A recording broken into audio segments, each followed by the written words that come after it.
Lucy and Dottie in the middle, and then Jethro under the table. And so all three are rescues. Lucy's been with me for almost 6 years, and then Dottie and Jethro just for the last 6 months. So everybody's a happy family. They made friends right away, and all is going well. Jethro's got some stiffness in his body and his spine. Not really sure what kind of a life environment he has been through. He's probably about 12 years old. And so he does not like Dottie's youthful exuberance when she bumps into him. He just gives her a little what for, and she just trots away. So I'm Holly Pitus, and we are here to talk about the emotion code with pets and their people. So thank you so much for joining me tonight. And we're also going to be working tonight on a new friend, Delynn.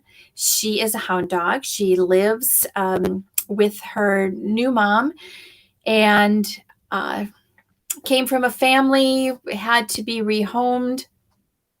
And she is absolutely terrified of thunderstorms, so much that she will just violently break out of wherever she is. So we're going to work on her tonight and help relieve that fear of thunderstorms. And so if you are new to the emotion code, you came to the right place. I have a chart that I use. It is called the emotion code chart, and it comes from the system that was created by Dr. Bradley Nelson. His book, The Emotion Code, is right behind me. And so I am certified in the emotion code, and I also work with body code. They are energy reset systems. We are able to work over a distance. And so it is, with the beauty of the internet or the telephone, we can work together, and I can help you relieve that thing that ails you. So it could be difficulties with your relationships. There's something that's really wonderful called the heart wall. And actually, the heart wall itself is not so wonderful, but removing the heart wall is. And the heart wall is pretty self-explanatory. If you go through a painful experience or a difficulty, you have a tendency to say, okay, I don't want to have that happen again. And you sort of shore yourself up, shore your emotions up, and kind of build a wall around yourself. And it's designed to protect you in the beginning, but if it remains, then it actually blocks you off from feeling things further, having deeper relationships, having mended relationships with someone that you may have some difficulty with. And so getting rid of the heart wall is a wonderful thing. And we can do it. We can do it right here. So the other ingredients that we use with the emotion code system is, let me just show you the chart so that you can see some of the things that we are talking about. And of course, as I'm trying to find my little graphics here, it's on the other side. So there we go. So the emotion code chart. So you see the emotions are divided into columns and rows. And these are pretty common emotions. And you have a name for all of them, and either you or a friend or somebody that you live with has experienced them. So, a feeling of like feeling lost, or feeling like a low self-esteem or loss of self-control, or you feel like you have some, you're wishy-washy about making decisions. You feel effort unreceived, like you're working towards all kinds of things and it's just not getting the goal that you wanted to achieve, or you feel like a failure. Even if you are very successful, you still have this internal dialogue of feeling like a failure. And with the emotion code, it is wonderful. It's just a few steps. We work together. You give me permission. That's the first thing.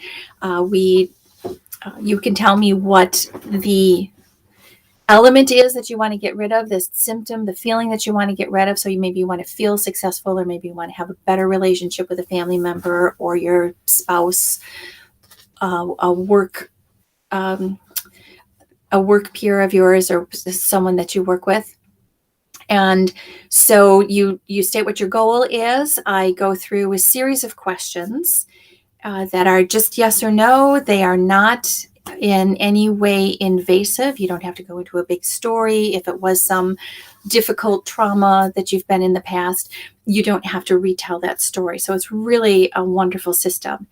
And then what we do is we just identify the emotion. I go through a series of things to do to release that emotion. It works again over a distance. So it's amazing. It's really amazing. And sometimes people question, how can it really work over a distance? And it's like, well, if you're on the phone with somebody, so you don't even have to see them, you can tell by the tone of their voice or the way they are answering, if they're in a good mood, a relaxed mood, a crummy mood. If you have to just, maybe give them some space, if maybe this is just a passing bad mood, or if it's something that you really have to be worried about. And same thing, you can walk into a room and no one has to say anything, but there's a feeling to that room that it feels welcoming, it feels scary, and it can be scary like creepy, like it's a haunted house or something, or it can be scary, like you're walking into an argument, or maybe there was just one that happened there. So you're probably far more in touch with the vibrations of the energies around you than what you really maybe consciously give yourself credit for.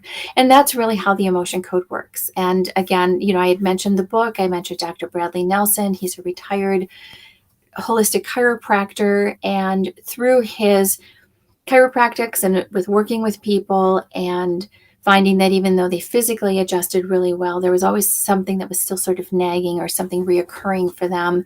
And eventually he was able to develop or essentially reveal this system called the emotion code. It's an interesting book.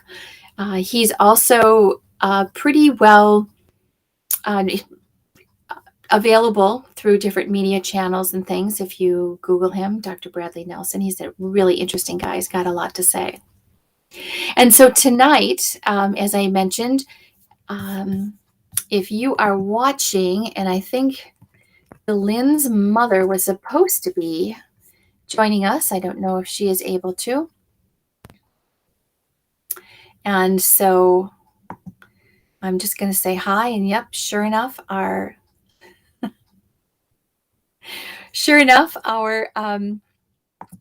messages are showing. And let me check one more thing. I always wonder, are we really live? I think we probably are. One of the things that I really like to do is, in addition to working with people, I showed you my dogs in the beginning, I like to work with pets too. And there's a very, if you have a pet, how much of your heart you have given them and how dedicated they are to you. And it doesn't matter if it's a cat or a dog or a horse or a bird. People have all different kinds of animals for pets.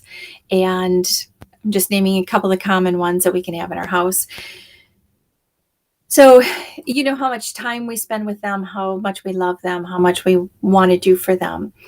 And so it's, again, this synergy of the relationship that we share our feelings with them. Some people, go home and their dogs sit and listen to them as they tell them about their day, or their cats.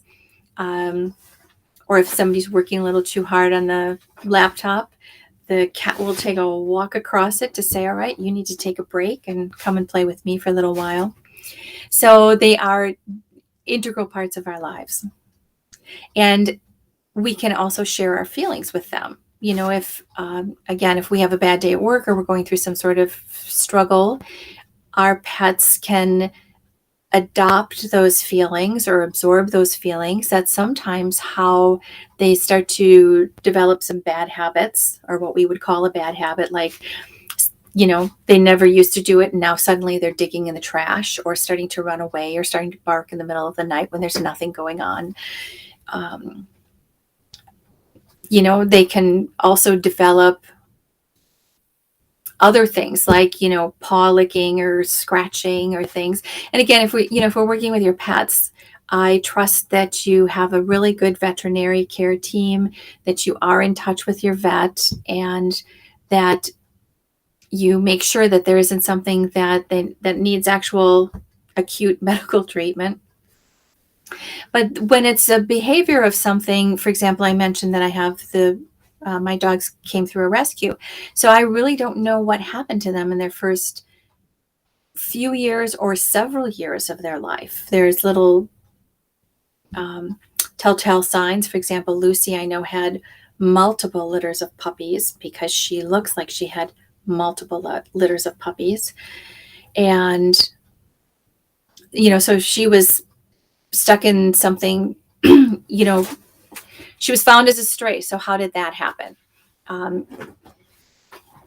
So if she maybe was in a breeding situation, when you hear about puppy mills or things, I don't know. I know that she certainly has she's she's well adopted to home life now. But when she first came, there were a lot of quirks. And, she didn't really have any attachment with people whatsoever. So who knows what she went through. And with working with her with the emotion code, which I've been doing the emotion code for the last 2.5 years or so. And I've had her, as I mentioned, almost 6 years.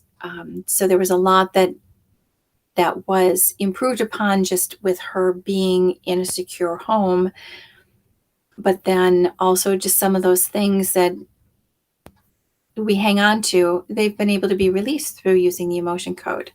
And again, that when I had mentioned earlier that you don't have to go through and retell the story, that's why it works so beautifully with pets who can't tell us the story, and also small children who also are not able to tell us a story. So it's really a wonderful system. And if you're kind of wondering about how that all works, a lot of it, every encounter we've ever had, everything we've heard, everything we've experienced, everything we've ever had a dream about, seen a movie, that is all being recorded in our subconscious mind. And so it is just there. And it's like the hard drive on your computer, that it just is always running in the background. It's recording every single thing. And it doesn't matter if you delete a file or try to erase it, it will still remain on the hard drive. And so if you have a bug or some sort of improper program, even though you think you've deleted it or thrown it in the trash or the recycle bin, it's still there, and it can still cause a glitch. And so that is how these emotions work with the emotion code.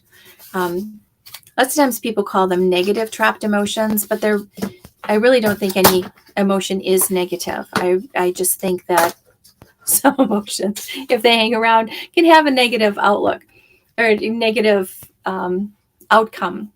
So one of the ones that we work with is called Overwhelm. And you can have overwhelm as an example. It can be kind of both good or bad. So you can be overwhelmed with joy or with love if somebody does something incredible for you, or somebody throws a surprise party and you walk in and you're just overwhelmed and you're very happy.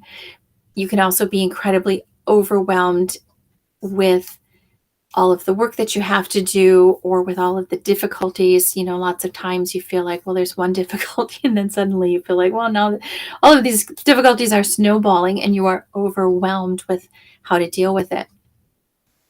So animals can feel the same thing too. Again, going back to ones that have been through a rescue system, if they had been lost for a long time, or just living on the street or living in a bad condition. If you see any of the rescue sites that are either the websites, or there's a lot of postings through rescues seeking help on Facebook, it's really awful what some of these animals have gone through. And again, I look at the dog ones, a lot of it. Horses are another group that sadly have just been in really inhumane conditions. So they can be overwhelmed with grief, with loss, with fear. So those are some of the lists of things that we can work with. And so now with going to Delin, what I'd like to do is do a demonstration. I'm going to start off with some water. It helps just to make the whole system flow a little bit better. And so with Delin, I do know a little bit about her story. I know a little bit about her story because her mom gave me some information. But what we're really going to work on is connecting with her and working on this reaction that she has to storms. So, who knows how long she's had it or why she's had it or how it came to be. But first, what I'm going to do, I already have permission from her mom to be able to connect with her.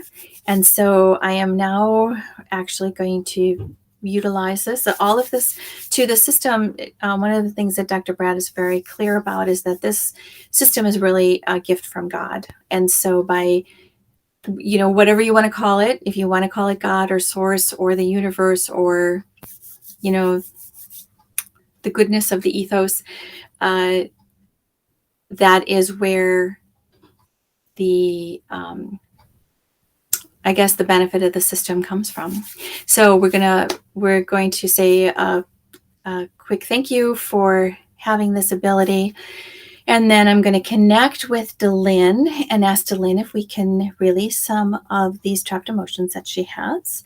And I use a system, it's a biofeedback. And so what I do, it's called muscle testing. There are many different ways to do it. I use what we know as the drawbridge. So if something is a positive, your muscles are very strong. And if something is a negative or not true, your muscles become very weak. This is actually how kind of the basis of how lie detector work is that you have a physical reaction. No matter how hard you try to hide it, you have a physical reaction to things that are true and things that are not true. So that's what we're basing on. And so I'm using my fingers to do this. I'm going to keep them down below the camera. And so, all right, so we can release some of these emotions. And so if I'm going to speak to you, Delin, as you, so you're having these feelings. You get very excited when you know a storm is coming. You can feel the barometric pressure changing. So you're very sensitive to the oncoming of the storm. And then it seems that you panic. You do bust out of whatever room that you are in, or if you're in a crate, you've busted out of them. And so is there an emotion that is attached to this? Is there more than one emotion? Is this, and are these on the emotion code chart? And how many emotions am I looking for? Am I looking for more than 5? Am I looking for 5? 4? I'm looking for 5. So I know already that it's going to fall into one of the whole categories on this chart. And so now I'm going to ask if it's in column A or is it in column B? It's in column A. Is it an even? It's an odd. 1, 3, 5, 1. So it's in row A1. Is this correct? And is this a heart wall? Is this yours? Is this someone else's? So we know that it's a heart wall. And is this a hidden heart wall? Yes, it's a hidden heart wall. So now that's something, again, when we're talking about the subconscious and trying to protect yourself, this is something that has gone very deeply, that it's like it wants to make sure that it's really going to be protecting her. I'm going to drink a little bit of water.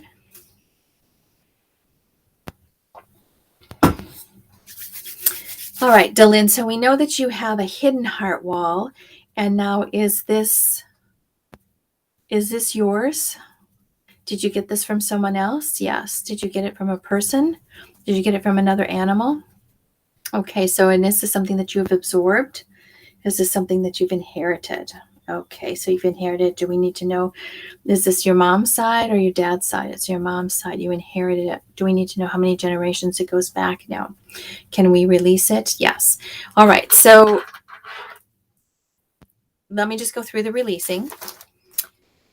And so what I do is I run magnets. Again, this is in your energy system. And so what we want to do is balance that. And the way we do that is by using magnets.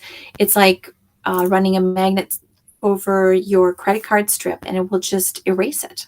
So it's the same thing going over the governing meridian. So we're going to release this hidden heart wall of abandonment, releasing hidden heart wall of betrayal, releasing hidden heart wall of forlorn, releasing hidden heart wall of lost, releasing hidden heart wall of love unreceived. And we're also going to release it in terms of saying we're releasing the inherited hidden heart wall of abandonment, inherited hidden heart wall of betrayal, inherited hidden heart wall of forlorn, inherited hidden heart wall of lost, and inherited hidden heart wall of love unreceived.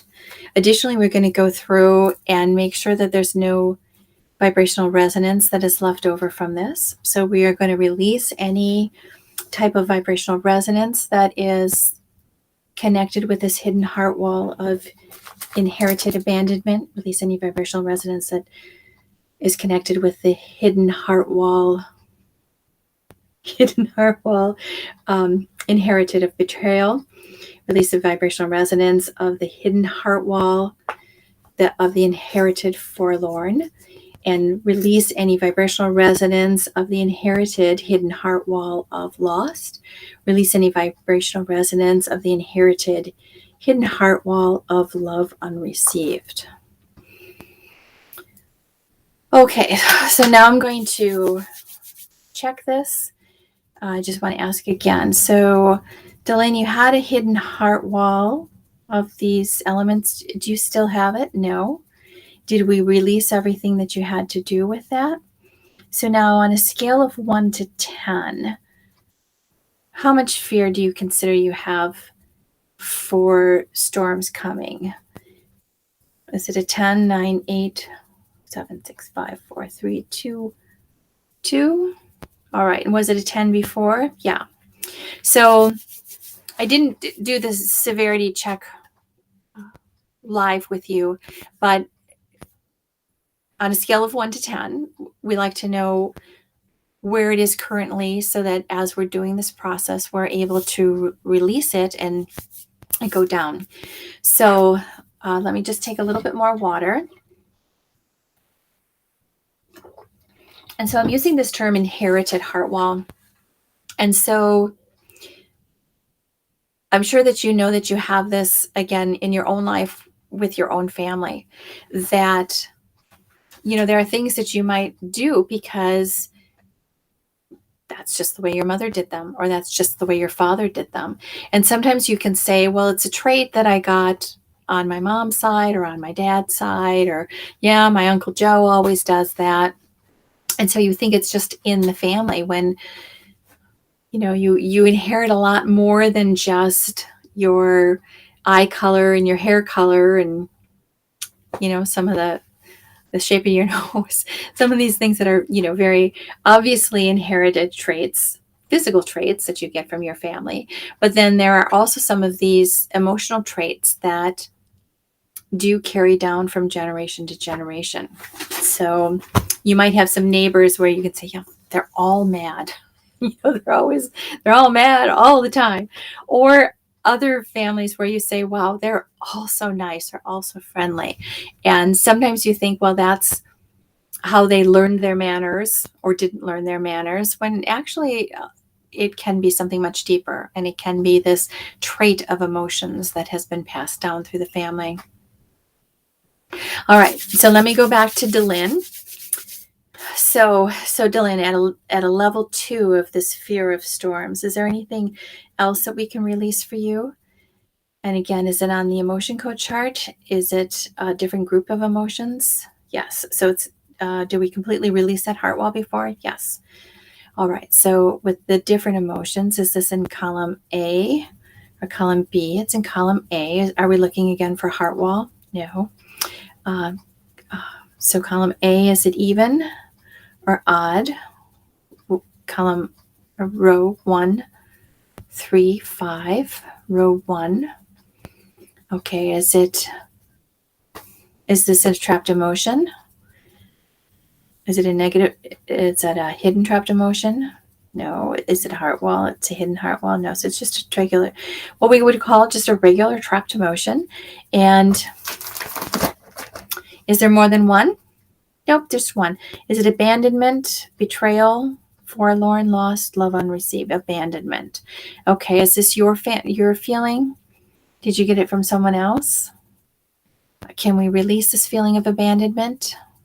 On a scale of 1 to 10, what are you feeling? It is a 10, 9, 8, 7, 6, 5, 4, 3, 2. This is the number 2 one hanging around. All right, so can we release it now? Yes. So I'm going to release this feeling of abandonment. This is Delyn's feeling of abandonment. In a way, this could be Delyn having feeling as if she has been abandoned. This can be Delyn's feeling of that she maybe has abandoned someone else. So we're releasing this feeling of abandonment, and we're going to also release any type of vibrational resonance of it. All right. So Delyn, did we release that feeling? Yes. Is there anything more to release? No. So the next time a storm comes up, are you going to be able to be more calm about it? Yes. Are you going to be scared? No. Are you going to be able to, I guess, sort of sleep through the storm, be calm through the storm? Okay. We're going to be done for now. I'm going to disconnect. All right. So again, just to demonstrate what I was doing, if my fingers are strong, I get a no. And if it's, if my fingers are strong, I get a yes. And then if they are weak, I get a no. So as I'm asking a question, I'll say, is it a yes? And I get a strong feeling, I'll say, is it a no? And it just goes right through. When I'm holding my fingers together, it's barely the pressure of a feather. And so it's an incredibly light, very light touch. So it doesn't take any work at all. Sometimes you see people demonstrate it by, holding out an arm. And so you can say, well, is this true? And if the answer is yes, the arm stays really steady. And if the answer is no, it just kind of goes right down. It's a really interesting thing to do. And I can talk about the different forms of muscle testing or how you can test yourself, but I will do that at another time. So I want to thank you for joining me tonight. I'm going to get some feedback from Delyn's mom. Delyn actually lives with a number of other animals in addition to her mom. And so we're also doing some work not only on the animals individually, but them as a whole. Call it group work. And so that's a fun thing to do. So it works not only on the animals, household of animals, or whatever the group is that's joining to have the work done, but it also works on people too. So if you have a family group, if you have a bridal group, if you have a work group and you are having some maybe infighting amongst your teammates, give me a call, do a session. It's fun. It is enlightening. It is pretty amazing to have the feelings that you can get just by having the weight of these old heavy emotions that have been dragging you down lifted. So you can book online with me. You found me here through my Facebook page. So there's the link there, or go to hollypitus.com. There's always a link down below. So I look forward to working with you privately, working with your private group, And also, I hope you come back and join me again next week. So I am Holly Pitus, and I will be seeing you soon. So thank you.